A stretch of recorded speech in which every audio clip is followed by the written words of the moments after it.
Police are continuing their search for those behind a double shooting in South Auckland's Manurewa. Police were called to Addington Avenue early on New Year's Day after two young men were shot in a vehicle. A 19-year-old died in hospital. A 17-year-old remains in a critical condition. Manurewa Papakura Ward Councillor Daniel Newman says those responsible need to be held to account.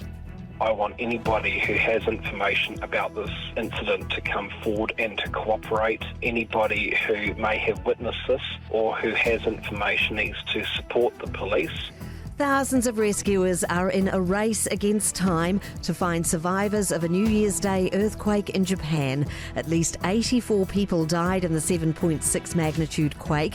30 villages remain inaccessible in the Ishikawa region, with many cut off from food, water, electricity and communication amid freezing temperatures and bad weather.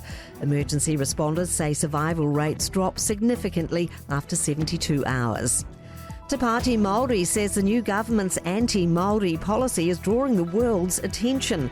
The party's tripled its caucus, returning after the election with 6 MPs, having toppled senior Labour ministers in key Māori electorates.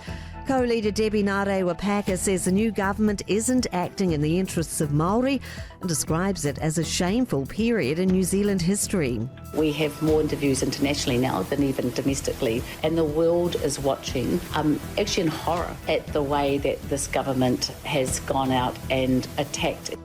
The Heart Foundation says a few policy steps could decrease the likelihood of people dying from cardiac arrest. It wants a national action plan to address services across the country. Jacob Jones reports. Medical Director Dr Jerry Devlin estimates almost a quarter of the 10,000 annual deaths from cardiovascular disease are avoidable through better prevention and timely access to healthcare. The foundation wants CPR lessons made mandatory in schools like in the UK, Germany, China, Norway and Sweden. It also recommends the free AED app, which shows the closest defibrillator. Experts are warning beachgoers to keep an eye out for jellyfish this summer. Niwa researchers want Kiwis to be careful as jellyfish become more common at the beach at this time of the year.